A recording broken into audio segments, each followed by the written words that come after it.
Saudara-saudara, strong from home artinya adalah dimulai dari keluarga yang sehat, dimulai dari keluarga yang kuat. Maka keluarga yang kuat pasti menghasilkan keturunan yang kuat. Saudara, percayakah saudara bahwa anak-anak narkoba, anak-anak yang free sex, PSK, pelacur, anak-anak yang begal, geng-geng motor, percayakah saudara mereka berasal dari keluarga yang hancur? Halo, selamat tahun baru. Apakah saudara ada di ruangan ini?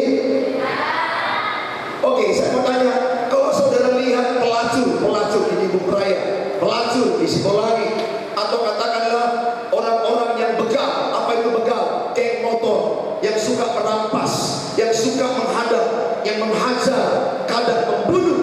Saudara, katakanlah orang-orang narkoba, orang-orang yang rusak. Percayakah saudara mereka berasal dari keluarga yang hancur? Percaya? Artinya apa saudara? Bahwa keluarga yang hancur melahirkan keturunan yang hancur.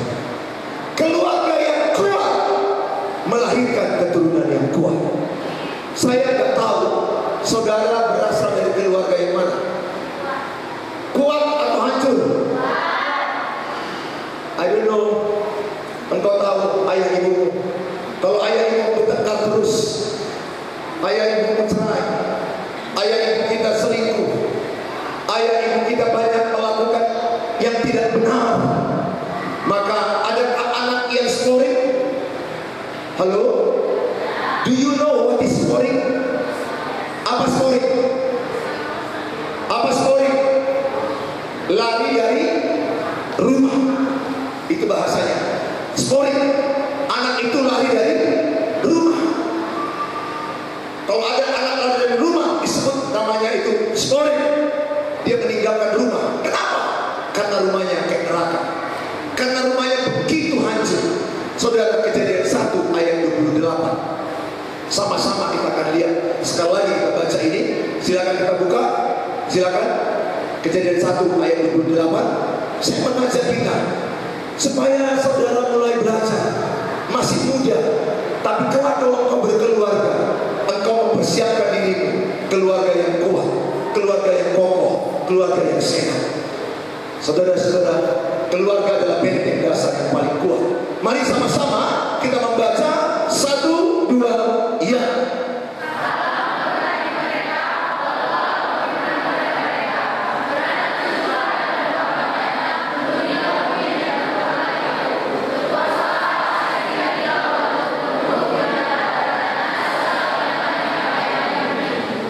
Ayat ini berkali-kali kita ulangi dalam pembacaan Family Voice. Nah saudara, ayat ini bicara beranak cucu lah. Berarti ada papa, ada mama, mereka hidup dalam keintiman, maka beranak dan bercucu. Dalam arti adalah melahirkan anak ada hubungan intim. Dalam arti adalah mereka rukun, mereka damai, mereka harmoni. Maka keluarga itu akan melahirkan yang disebut generasi ilahi. Apakah generasi ilahi? Ayat itu dikatakan adalah generasi yang mengalahkan dunia. Generasi yang mengalahkan dunia. Mereka generasi yang berkuasa. Mereka generasi yang hebat. Mereka tidak dikalahkan dunia, tapi mereka mengalahkan dunia. Siapakah itu? Mereka suami istri yang rukun damai, suami istri yang harmoni, suami istri yang hidupnya bersama-sama. Maka mereka merencanakan anak yang luar biasa. Mereka merencanakan anak yang dahsyat, anak yang luar biasa. Saya mau katakan kepadamu bahwa Allah merencanakan keluarga bukan sekedar ada, tetapi karena Allah punya rencana dalam keluarga. Bahkan kalau saya katakan surga ada Allah Bapa, Allah Anak, Allah Roh Kudus, maka di rumah tangga, di keluarga ada ayah, ada ibu, ada anak. Artinya apa? Bahwa keluarga gambaran surga. Katakan sama-sama, keluarga gambaran surga.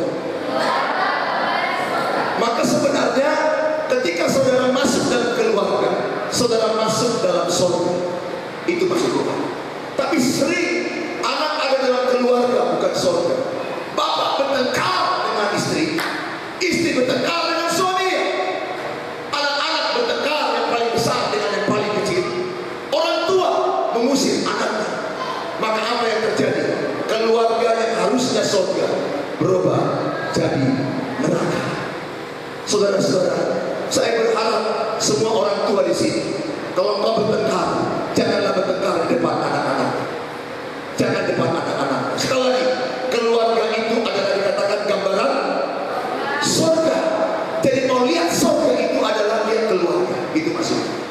Mau merasakan surga itu, rasakan dalam keluarga. Sayang sekali, ada banyak keluarga bukan mendatangkan surga. Pagi-pagi udah bertengkar, malam-malam mau tidur bertengkar. Anak dengan anak tidak rukun damai, mereka saling menyakiti. Sekali lagi, keluarga itu gambaran surga. Apakah surga? Surga itu adalah damai sejahtera, sukacita, kebenaran. Itu Roma 14 ayat 17. Maka di rumah tangga yang ada surga, berarti rumah itu ada damai sejahtera, ada sukacita, ada kebenaran. Saya rindu Bapak Ibu, supaya kita di 2016 ini utamakan dulu keluarga kita, utamakan membangun keluarga yang sehat. Karena saya melihat iblis duluan merusak keluarga baru gereja. Betul? Halo, betul? Iblis duluan merusak mana? Keluarga atau gereja atau negara? Katakan sebelahnya, iblis duluan merusak keluarga.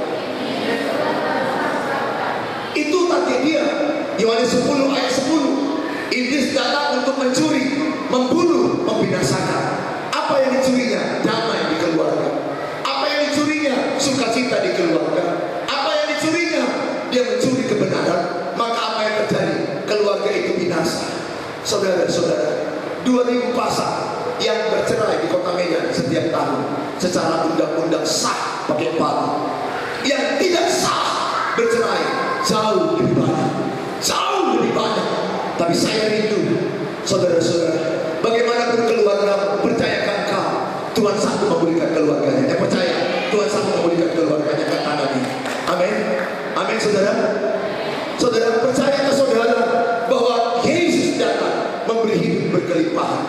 Kalau iblis mencuri damai, maka Yesus memberi damai dan berkelimpahan. Kalau iblis mencuri sukacita, maka Yesus datang memberi sukacita berkelimpahan. Oleh karena itu, undanglah Tuhan Yesus ada dalam keluarga kita.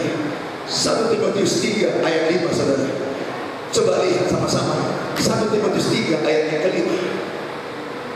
1 Timotius 3 ayat yang kelima. Sama-sama kita akan baca. 1, 2, 3.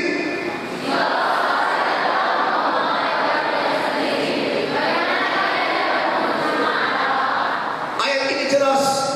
Seorang pelayan di gereja harus lebih dahulu melayani rumah tangga. Gak mungkin dia sanggup melayani di gereja kalau dia gak sanggup melayani keluarganya. Maka Bapak Ibu para diangkat diakonis, para Bapak Ibu yang banyak pelayanan, yang mungkin rajin pelayanan, kalau rumah tanggamu hancur, saya katakan kurangi jumlah pelayanan di gereja, perbanyak pelayanan di rumah tangga. Saya melihat ada orang sibuk pelayanan gereja, suami istri hancur-hancuran, anak-anak tidak terus. Saya sebagai gembala berkata, you must change your priority. Anda harus berubah dalam prioritas.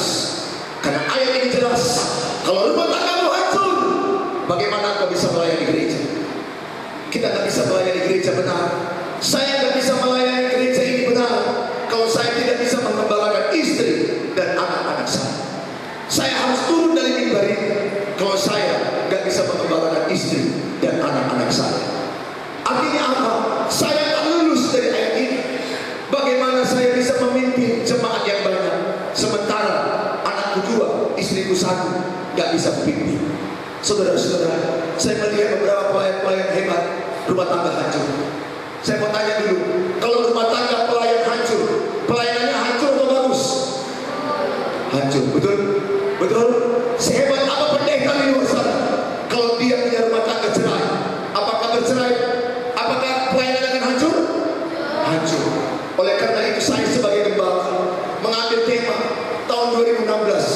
pemulihan keluarga.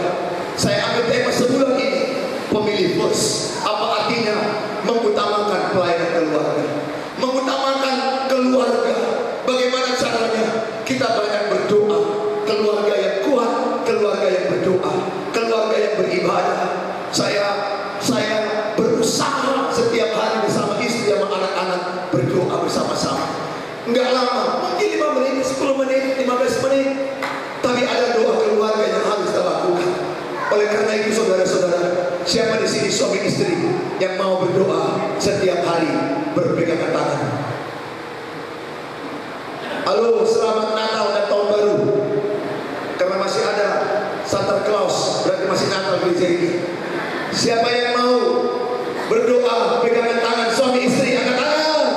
Yang mau pegang tangan pasanganmu, katakan tiap hari yuk saya bilang sama dia, tiap hari saya kita doa, ya.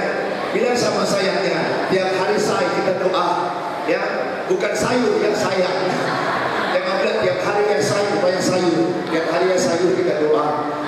Maksudnya tiap hari sayang kita berdoa. Amin. Biasanya istri yang agak malu-malu, suami ambilkan terus tangannya dan doakan terus. Karena dia sudah barang yang sah yang diberikan Tuhan menjadi milik kepunyaanmu. Ketika kau diberkati, tangan istri orang lain tak boleh dipegang, tangan istrimu harus kau pegang. Amin. Siapa di sini suami yang suka belanja, ke pajak, ke mall, jalan-jalan, pegang tangan istri sama-sama, angkat tangan. Yang suka pegang tangan istri, angkat tangan. 1, 2, 3, 4, 5. Saya berdoa suami istri belajar sampai tua, sampai mati pegangan tangan. Amin. Kenapa? Karena iblis gak suka kau pegangan tangan. Kalau suami istri pegangan tangan, iblis gemetar. Ketika suami pegang tangan istri berdoa, atau pergi ke pajak, atau pergi ke mall, jalan pegang tangan istri, iblis gemetar. Karena itu yang paling gak disuka iblis, suami pegang tangan istri. Yang disuka iblis adalah suami pegang tangan istri orang lain. Yang disuka iblis adalah istri melihat suami orang lain atau anak muda yang lain. Tapi Yesus suka kalau istri pegang tangan suami. Amin. Amin. Saya rindu ketika kau pegang tangan, saya percaya orang-orang yang mengganggu pasanganmu langsung gemetar. Wah, mereka harmoni. Tapi kalau kau nggak cakapan, tidak pegang tangan, jalan satu di depan, satu di belakang, saya percaya iblis akan menghancurkan rumah tangga. Saya punya prinsip, Yesus suka kita pegang tangan. Amin. Amin. Ya, baik saudara-saudara, next lanjut. Maka Hosea 4 ayat 6 yang tadi. Sama-sama kita baca, ini intinya. 1, 2, ya.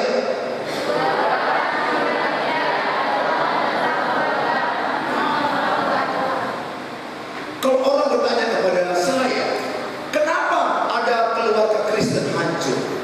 Kenapa ada keluarga pendeta cerai? Ada nggak keluarga pendeta cerai? Ada.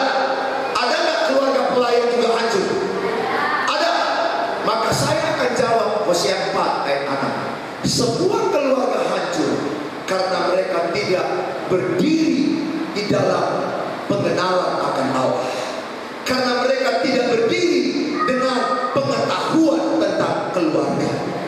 Saya gampang mengetahui ketika seseorang mau menikah, tapi dia tidak persiapkan dirinya pengetahuan tentang suami.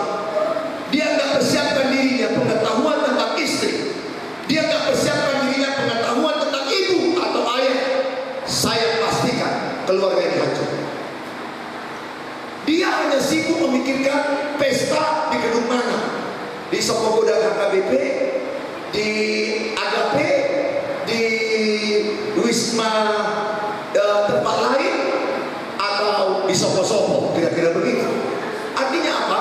Ada orang sibuk, perempuannya sibuk dengan pakaian gaun yang kecil, gaun yang ekornya panjang atau pendek. Sibuk dia memikirkan itu.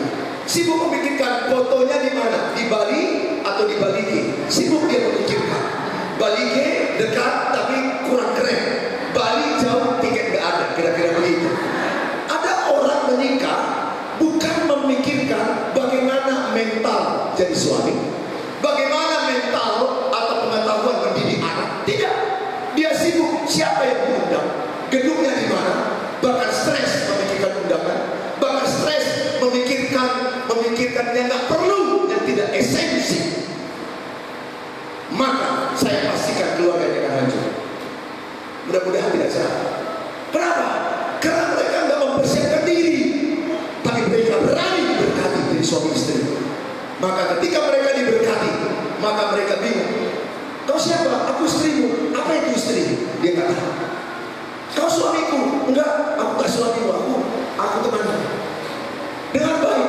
Banyak suami nggak tahu tanggung jawab suami. Banyak istri nggak tahu apa arti istri. Itu perlu dipelajari. Saudara-saudara, saya mengajak sama saudara, sebelum kau menikah, jangan pikirkan yang lain-lain. Pikirkan persiapan. Bagi kau yang sudah menikah, saya nggak tahu kalau hidup mana lebih banyak bertengkar atau damai. Mana lebih banyak bertengkar atau damai? Saya berdoa supaya bukan hanya lebih banyak, tapi setiap hari rumahmu surga dulu. Amin, saudara. Next, lanjut. Bagaimana keluarga yang sehat dan kuat? Bagaimana keluarga yang sehat dan kuat? Next, ini pelajaran penting bagi kita. Yang pertama, keluarga yang sehat dan kuat adalah, sama-sama dibaca 1, 2 ya. Maka yang membuat kita kuat ketika kita saling mengasihi, saling menerima. Gereja adalah keluarga. Gereja adalah apa? Keluarga. Maka gereja ini seperti keluarga, saling mengasihi, saling menerima. Di gereja kita nggak ada istilah jemaat baru, jemaat lama. Semua yang melayani dengan benar motivasinya akan dipersilakan melayani dengan bimbingan. Oleh karena itu saudara lihat dalam Kolose 3 ayat 14, Kolose 3 ayat 14 dan 18 sampai 21. Mari sama-sama kita baca Kolose 3 ayat 14. 1, dapat 14, sama-sama kita baca. 1, 2, iya.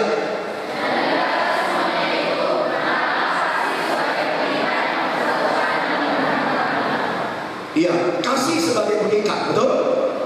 Kasih mempersatukan, kasih menyempurnakan. Ayat 18 sampai 21. Coba kita lihat, sama-sama dibaca. 1, 2 ya.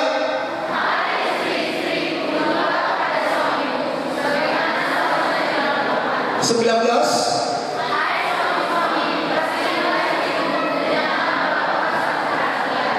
20.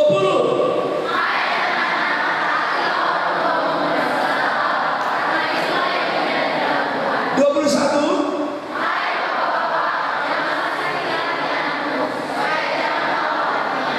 Ya, lihat ayat yang ke-19. Ayat 19. Hai suami, apa dikatakan? Kasihilah istrimu dan janganlah berlaku kasar terhadap istrimu. Saudara-saudara, ada banyak istri kulihat dikasari oleh suaminya. Ya, ada kulihat istri-istri dipermalukan oleh suaminya. Saudara-saudara, ayat ini berkata kasihilah istrimu. Artinya apa? Terimalah istrimu apa adanya. Ampunilah istrimu. Maafkanlah kesalahan pasangan. Saya mau tanya, kenapa orang pacaran senang ketemu? Siapa di sini yang pernah pacaran? Angkat tangan. Baik menikah atau belum menikah, pernah pacaran? Pernah. Yang belum pernah pacaran maju ke depan. Yang pernah pacaran maju. Coba angkat tangan. Yang pernah pacaran? Beberapa di antaramu belum pernah pacaran karena mungkin belum dapat kata yes. Ya, semua yang menikah di sini dulu pernah pacaran? Ayo, yang menikah dulu, aku tanya. Ketika kau pacaran, jumpa dengan pacarmu, senang nggak? Senang? Senang? Oke. Kalau pacarmu telepon, senang nggak? Oh. Siapa yang banyak telepon? Dirimu atau dia? Nah, coba ingat-ingat ya waktu itu siapa yang banyak telepon? Biasanya yang banyak telepon yang paling cinta. Biasanya begitu. Yang paling mengejar biasanya paling cinta. Biasanya begitu ya. Nah saudara-saudara, coba lihat. Kutanya, waktu pacaran, adakah kelemahan pacarnya? Adakah kekurangan pacarnya? Tapi kenapa mereka senang ketemu? Karena mereka menerima kelemahan pacarnya. Betul? Betul? Adakah kekurangan pacarnya? Adakah kelemahan pacarnya? Kenapa mereka senang ketemu pacaran? Karena mereka menerima kekurangan pacarnya. Betul? Padahal tahu pacarnya kadang-kadang bawa kosanya, betul? Ya, kadang-kadang ada piluk di matanya, ya, ada teh matanya, itu maksudnya. Ya, kadang-kadang ada lagi melihat yang aku tahu ya, yang aku tahu pacarnya ini gak pukul ceweknya. Wah, saya lihat, saya bilang, kau udah dipukul begitu. Kutanya, kau masih cinta sama dia? Jawabannya terkejut. Dia jawab,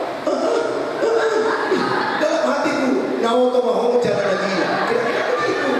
Dalam bahasa Indonesia artinya, kalau perempuan bodoh dan sekaligus sudah agak gila. Gini maksudnya, pacaran aja dipukul, apalagi kurasa ketika digantung tadi. Betul gak saudara? Digantung. Kira-kira mau gak kau meneruskan pacaran? Kalau pacaran nampak, jangankan nampak, bentak aja pun udah mulai memikirkan diputuskan. Kenapa? Padahal dia punya kekurangan, dia ditambah, masih mau. Karena dia menerima kekurangannya. Sekarang suami istri, kenapa kita nggak senang ketemu dengan pasangan kita? Karena kita nggak menerima kekurangannya, kita nggak menerima kelemahannya. Pada waktu pacaran banyak kelemahannya kita terima. Pada waktu menikah ada kelemahannya, tapi kita nggak terima. Saya mengajak sama saudara, kalau mau keluarga yang kuat, maka kita harus mengampuni, kita harus menerima, kita harus bersatu. Saudaraku, saudara-saudara, ada seorang istri pergi ke dukun, ke paranormal, namanya katakanlah si Atuk. Istri ini putus asa lihat suaminya. Dia berkata kepada dukun ini, paranormal ini, toh ada satu permintaanku. Apa? Ubahlah suamiku.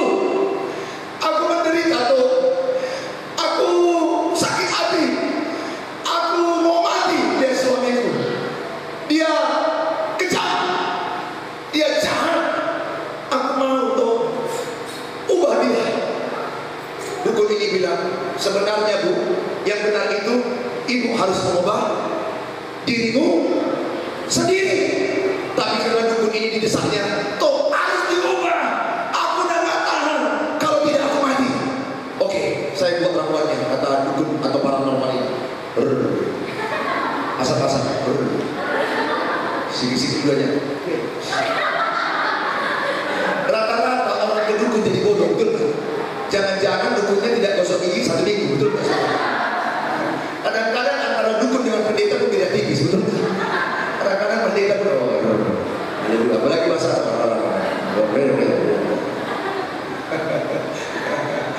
kadang-kadang beda tipis, mana dukun mana pendeta. Dukunnya juga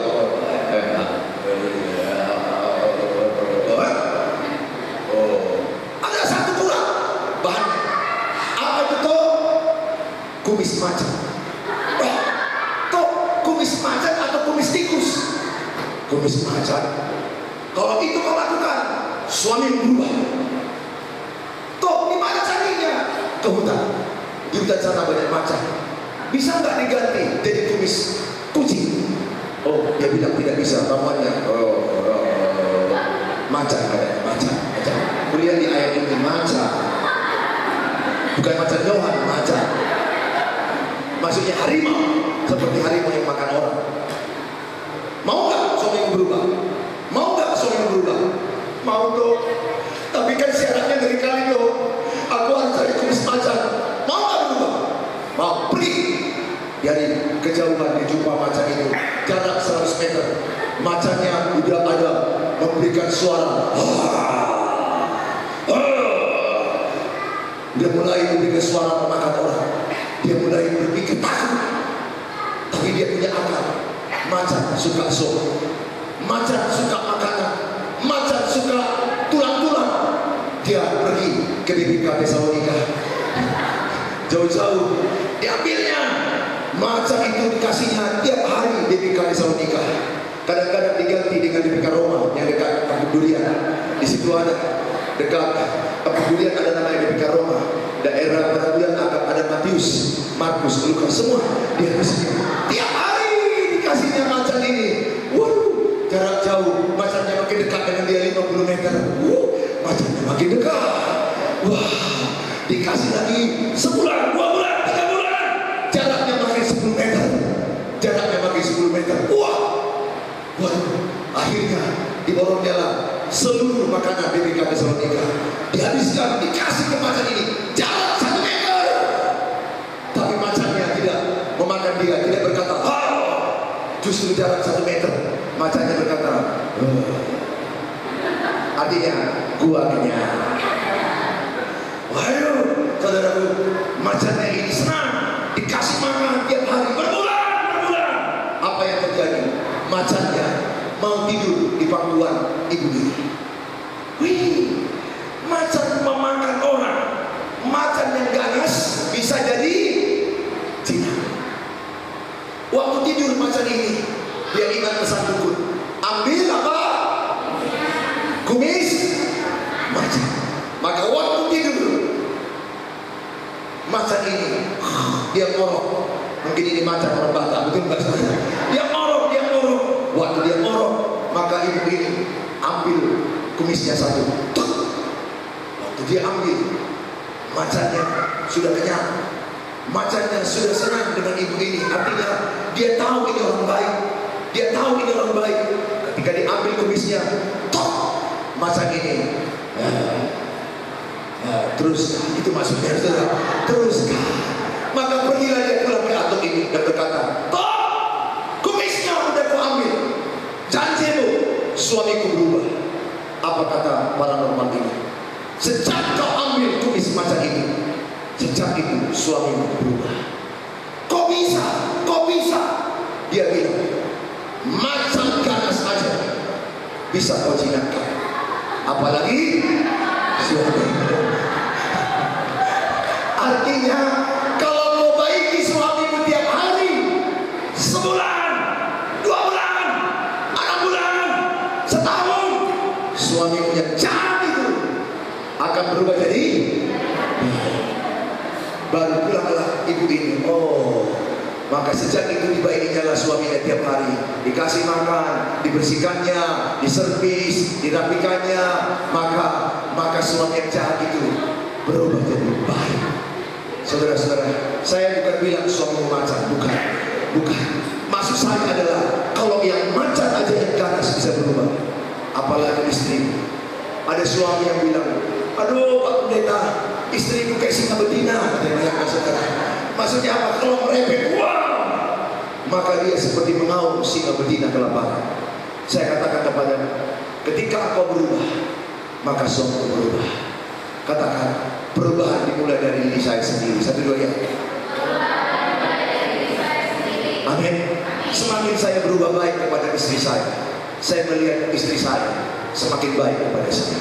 Semakin saya paksa istri saya berubah, semakin saya tuntut dia berubah, semakin dia tidak berubah. Berubah dari dirimu sendiri. Amin. Berhentilah menuntut orang berubah. Next, waktu kita dah mau habis. Lihat anak coba lihat tadi. Lihat anak ini, bapaknya. Coba baca Kolose 3 ayat 21. Apa kata Kolose 3 ayat 21? Coba sama-sama 1, 2 ya.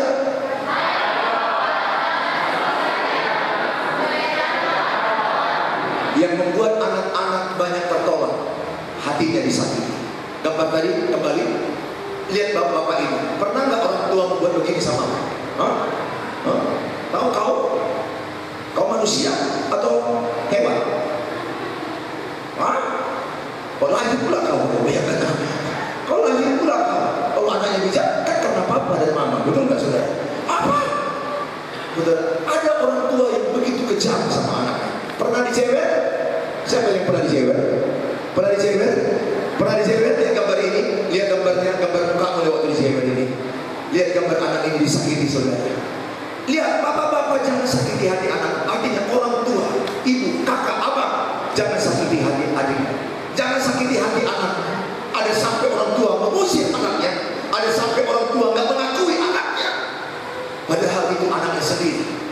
Sekali lagi saya katakan, saudara, anak-anak bukan untuk dihukum, tapi anak-anak dididik dengan firman Tuhan, didoakan.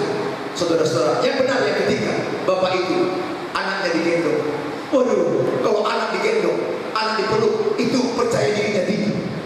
Anak demam, dipeluk, demamnya turun. Itulah kekuatan pelukan ibu dan ayah. Ayah memeluk anak, dia percaya diri menjadi orang hebat. Banyak di antara kurang pelukan ayah ibu. Kadang-kadang pukulan ayah ibu yang lebih banyak.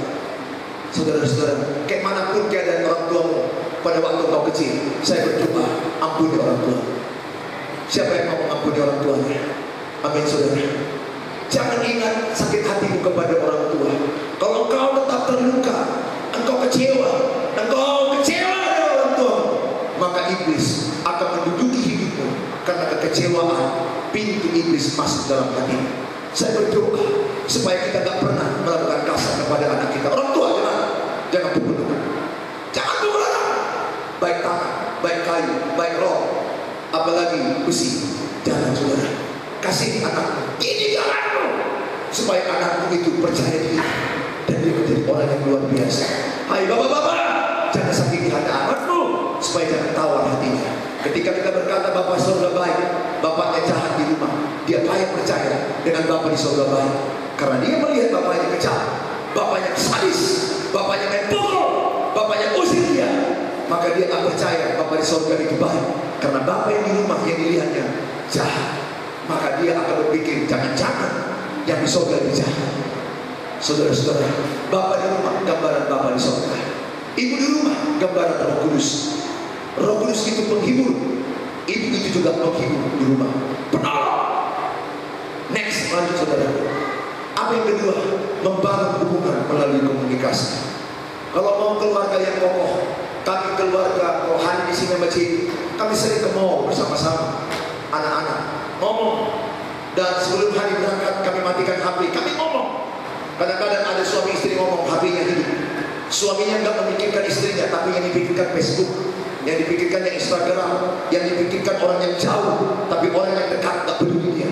Saya mau ajak engkau suami istri, punyalah waktu komunikasi. Sekali seminggu di luar, atau 2 kali lebih bagus. Kalau bisa sekali minimal.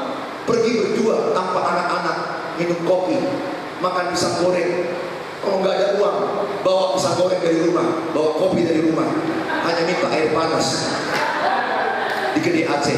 Saya percaya, maka kedai Aceh itu akan menandai engkau. Kalau kau datang, akan kutandai. Bukan masalah makanannya, tapi saya rindu. Kalau kau mau kenal, ada namanya dating. Dating itu bahasa apanya pacaran. Tapi dating yang benar itu adalah membangun relationship antara husband and wife, mengenal pasangan dengan benar. Dating. Kalau kau mau menikah dengan pacarmu, dating. Dating bukan pikirannya negatif. Dating yang benar, membangun relationship, membangun hubungan yang baik antara suami dengan istri. Suami jangan bilang aku udah kenal istriku, belum tentu. Karena perempuan itu makhluk halus yang punya perasaan. Maksudnya perasaannya halus itu maksudnya bukan makhluk halus setan, kuntilanak, bukan. Maksudnya adalah perasaannya halus. Kadang-kadang edanya tidak senyum dibahasnya, betul nggak? Dia itu Pak, Eda nggak senyum. Edanya nggak senyum karena itu kolon. Dia nonton kolon giginya berlubang, maka bengkak, nggak bisa ngomong. Kenapa? Halus perasaannya. Maka saya dengan istri selalu bilang kalau kami dating, Mama, adakah yang menyakiti hatimu yang kulakukan? Adakah perasaanmu kecewa kepada Papa? Adakah yang tidak baik yang kulakukan padamu? Saya katakan sama dia, apa yang senang agar kulakukan padamu? Dia bilang, aku mau Papa itu satu. Tulis satu. dua, dua. Yang lain tiga, nggak ada, hanya dua saja. Kalau ini kau kerjakan, aku makin senang pada. Ku hafal itu, dan aku tahu, dan aku mau melakukannya. Hanya dua kok. Waktu ngajak dia pacaran 10 lagi, betul nggak saudara? Dikerjakan. Ini hanya dua. Saudara mau menyerahkan istri, hanya dua yang dia minta. Terus dia bilang sama saya, Papa, apa yang Papa minta? 1, 2. Dicatatnya juga. Dan dia melakukannya. Artinya apa? Kalau kau tahu kesenangan pasanganmu, why not? Lakukan apa kesenangannya. Istriku bilang, kalau aku ngomong, Papa matanya jangan lihat. Fokus ke mama, fokus ke mama, fokus. Maka kalau dia ngomong, Papa kita mau ngomong, aku udah terlatih, fokus, fokus. Dia nggak bisa, apalagi kalau ada orang lewat di Starbucks atau di mall gitu kan, kulihat orang lewat mata itu, mata. Ya.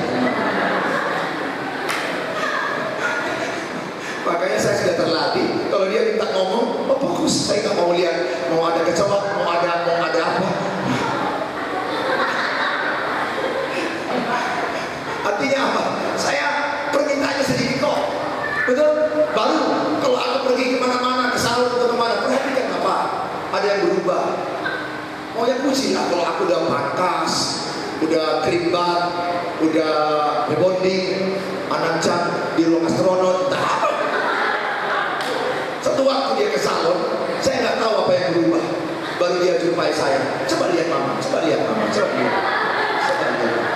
Lihat dia. Ada yang berubah nggak? Ada yang berubah nggak? Ada yang berubah nggak? Perempuan ini kan suka dipuji, betul? Perempuan kalau dipuji kan goyang-goyang sendiri, kan? Semua perempuan kalau dipuji goyang-goyang sendiri. Pantatnya ekor-ekor, kayak entok, betul nggak? Nggak ada perempuan nggak suka dipuji, betul? Maka lihat perempuan selalu cari kaca di mana-mana, betul? Bahkan dia tahu di mana kaca ada di ruangan ini, betul nggak saudara? Dia makhluk yang paling suka dengan kaca, bahkan nggak tega melewati kaca, betul nggak saudara? Ada perempuan kuliah dari lewat kaca mundur lagi. Rupanya kaca itu adalah di sepeda motor orang, di bengkok itu semua. Habis kau bengkokkan, balikkan ke posisinya, supaya orang yang punya mengutuki. Dia bilang, ada yang berubah nggak dari mama? Ada yang berubah nggak? Aku bilang, aku nggak tahu apa yang berubah. Aku ngomong, ada. Mama makin cantik. Kita tebak aja. Iya, tapi apa? Apa yang berubah? Bajumu ya. Salah. Salah. Dia makin ngamuk dia. Mama beli sampo ya? Salah. Makin kok salah ya. Apa ini kan? Gak mau perhatikan. Apa yang berubah jadinya, Mak? Rambutku kepotong sedikit. Ya. Kayak mana aku tahu sih atau banyak. Akhirnya aku bertobat. Asal dia, Mama ke salon. Maka aku siap-siap kupuji dan kufoto. Apa yang berubah bisa kamu? Sekali lagi, perempuan itu senang dipuji, betul? Siapa di sini suami yang mau memuji pasangannya? Amin. Amin. Ada beberapa nggak mau. Sekali lagi, siapa sini suami yang suka memuji pasangannya? Ada juga beberapa suami yang nggak mau angkat tangan. Bertobatlah, sebab kerajaan Allah sudah dekat. Jangan sampai suami orang memuji istri. Jangan sampai anak muda memuji istri. Jangan sampai supir memuji istri. Bahaya ini. Keluarga yang kuat dilihat dari komunikasi. Amin. Ingat, dosa pertama memakan buah. Yang dirusak apa? Komunikasi. Adam menyalahkan Hawa, Hawa menyalahkan ular, betul? Mereka saling menyalahkan, maka mereka rusak komunikasi. Maka keluarga hancur. Salah satu adalah tidak adanya komunikasi. Full timer, nah, kayak Wandri yang punya pasangan, Pak Yeri udah punya pasangan juga dalam roh. Dan saudara, aku berdoa, saya minta supaya kalian punya waktu sekali seminggu makan berdua sama istri tanpa anak-anak. Nggak bisa Starbucks di kafe Culem, betul nggak saudara? Jalan Rakyat alias ini Aceh, nah saudara. Nah next lanjut, bertanggung jawab. Rumah tangga yang kokoh, kalau suami bertanggung jawab, istri bertanggung jawab, anak-anak bertanggung jawab, gereja ini akan kokoh. Full timer bertanggung jawab, tidak salahkan gembala, gembala nggak salahkan full timer.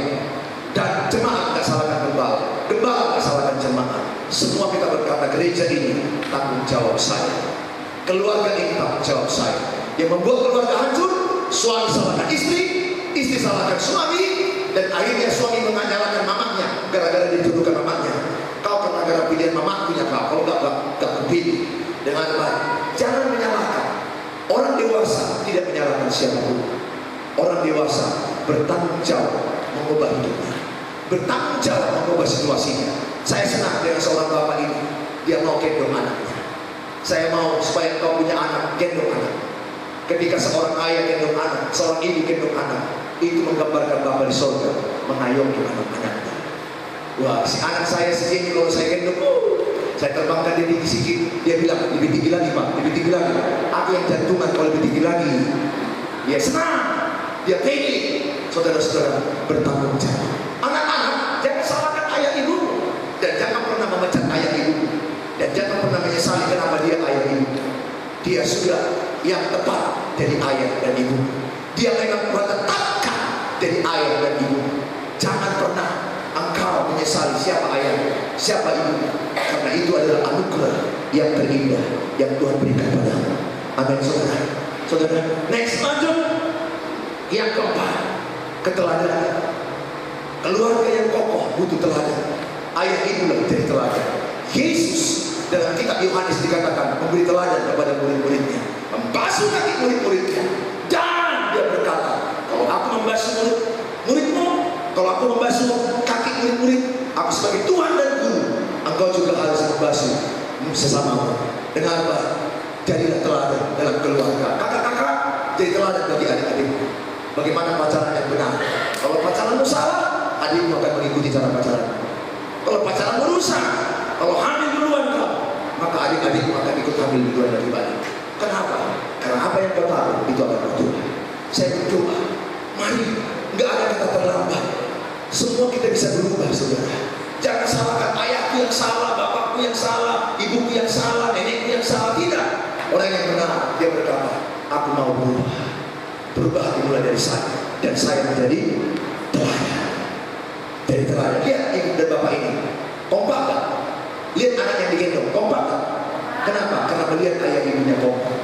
Bapak ibu perang, anak-anaknya akan perang. Bapak ibu cerai, anak-anaknya juga akan cerai ketika menikah. Bukan otomatis, tapi maksudnya kemungkinan, peluang sudah ada. Kenapa? Karena dia melihat contoh ayah ibunya cerai, maka dia kemungkinan besar itu cerai. Saya punya pemilik keluarga cerai, sudah tua, kakek nenek cerai, pemilik kampung saya, dan anaknya perempuan cerai sudah 2 kali. Karena perceraian itu akan turun dari atas sampai ke bawah. Lihat apa yang saya bilang. Kakek nenek cerai, anak akan cerai, cucu akan cerai. Maka saya katakan kepadamu, jangan pernah ada perceraian kecuali kematian memisahkannya. Amin, saudara. Siapa yang mau dipisahkan oleh kematian? Haleluya. Bilang sama kekasihnya, sayang, kita dipisahkan oleh kematian. Amin, saudara. Kita dipisahkan oleh apa? Kematian. Oleh maut. Next, terakhir, saya udah main musik.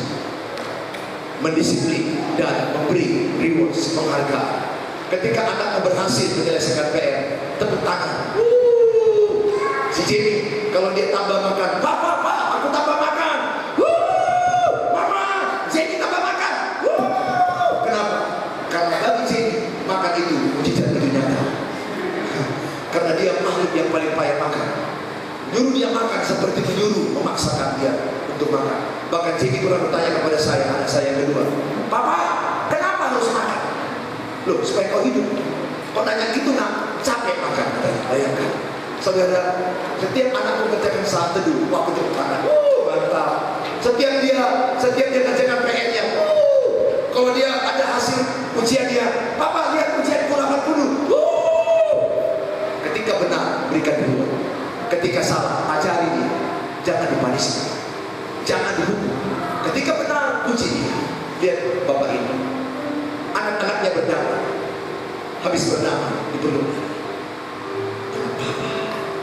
Saya berkali-kali membuat Hari dan Jimmy berdamai, walaupun umur mereka jauh, karena mereka bertengkar gara-gara mainan.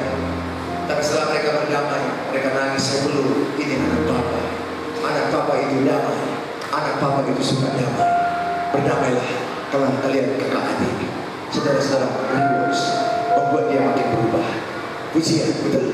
Lihat ibu-ibu kalau pakaian ke pesta, apakah ibu-ibu pakaian ke pesta sakit nggak? Saya lihat ibu-ibu pakai apa namanya itu, korset ya. Saya pernah istri saya, tolong pak tarik, tarik. Nggak bisa, nggak bisa. Kepaksa. Terus kanan.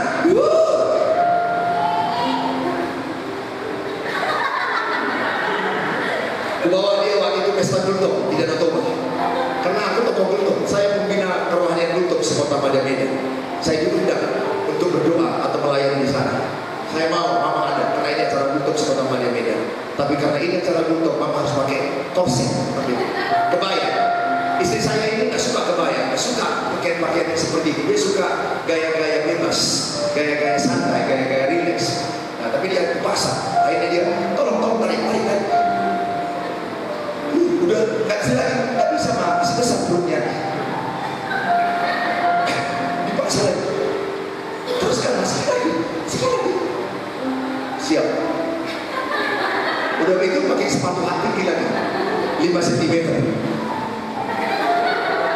Selama di mobil gue bilang, mama cantik kali, kuriwak dia, aku puji dia, mama cantik kali. Iya pak ya. Kapan siap pesta ini pak? Tak lagi. Kadang-kadang aku kode abangku atau kode kakakku, dia namanya cantik. Ya. Padahal dia menderita, betul tak? Kenapa dia bertahan? Karena dipuji, betul? Kenapa dia bertahan?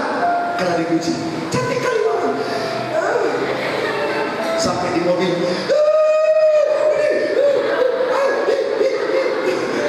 sampai di kamar, bebas. Langsung ambil daster.